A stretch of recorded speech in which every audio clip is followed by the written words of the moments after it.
Kami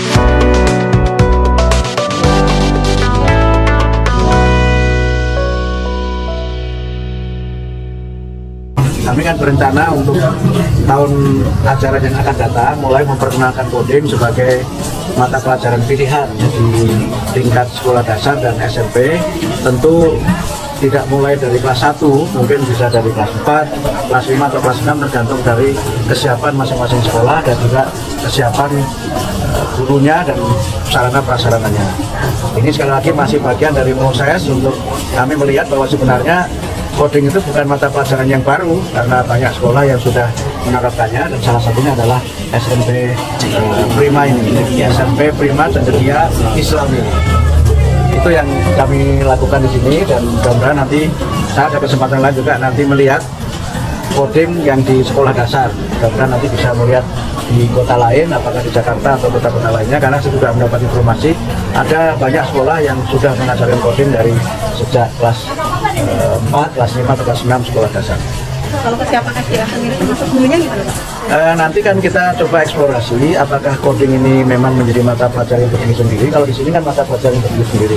Bisa jadi coding ini menjadi bagian dari muatan dalam pelajaran prakarya misalnya atau pelajaran keterampilan. Jadi kalau dulu prakaryanya mungkin membuat karya-karya tertentu, nah sekarang mungkin prakaryanya atau keterampilannya adalah coding.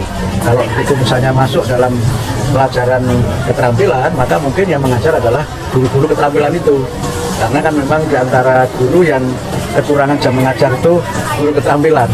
Itu kan memang kekurangan jam mengajar kan, karena satu minggu hanya 2 jam pelajaran. Kalau kelasnya misalnya masing-masing jenjang itu hanya satu rombel kan hanya bisa 6 jam dalam seminggu, padahal tuntutannya kan harus 24 jam dalam satu minggu. Sehingga mungkin saja nanti bisa dijadikan sebagai muatan dalam keterampilan atau bisa juga menjadi mata pelajaran sendiri.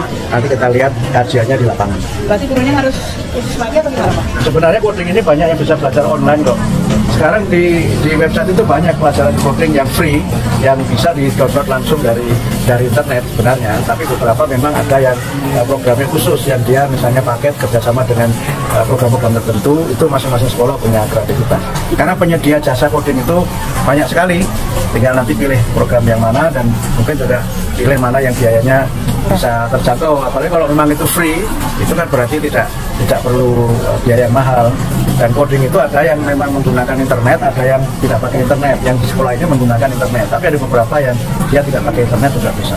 Jadi bentuk penerapannya diserahkan ke sekolah masing-masing? Ya itu kan pilihan. Jadi kalau sekolahnya siap ya dia menyelenggarakan. Kalau misalnya tidak, ya tidak ada masalah karena sifatnya pilihan.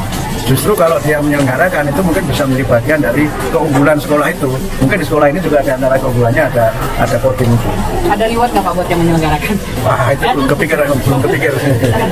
Ya belum terpikir. Nanti kalau ada reward semua menyelenggarakan bisa repot. Di sisi lainnya Pak, beberapa orang tua ini bahkan ada yang misalnya sempat menyayangkan bahwa generasi penerus ini ada yang seperti kehilangan keramah tamahan, etika. Nah kira-kira kedepannya apakah akan diterapkan juga terkait dengan mata pelajaran budi pekerti misalnya? Nggak usah, sudah ada pelajaran agama. Yang kami coba tekankan pada periode ini adalah pendidikan nilai itu melekat pada semua mata pelajaran, tidak hanya pada pelajaran agama atau pelajaran misalnya kewarganegaraan atau mata pelajaran yang selama ini identik dengan penanaman akhlak mulia. Semua mata pelajaran itu harus ada muatan dan nilai-nilai akhlak mulia. Bahkan pelajaran olahraga sekalipun itu harus ada. Bahkan di situ kan bisa menanamkan karakter, kerjasama tim, sportivitas, ya. Kemudian siap menang, siap kalah. Nah itu kalau nggak dilatih lewat olahraga, maunya menang dulu nggak siap kalah. Jadi itu kan bagian dari penanaman karakter. Nilai kesatria itu kan bisa dari olahraga, ya. Bisa juga nanti dari mata pelajaran lain, sehingga dalam pelatihan bimbingan konseling dan juga pendidikan nilai itu juga kami masukkan di dalam pelatihan dulu mulai pelatihan yang sekarang bulan November ini PPG-nya sudah ada 2 tambahan, yaitu pendidikan nilai dan pendidikan konseling. Gerakan semuanya bisa jadi interaktif. Ya.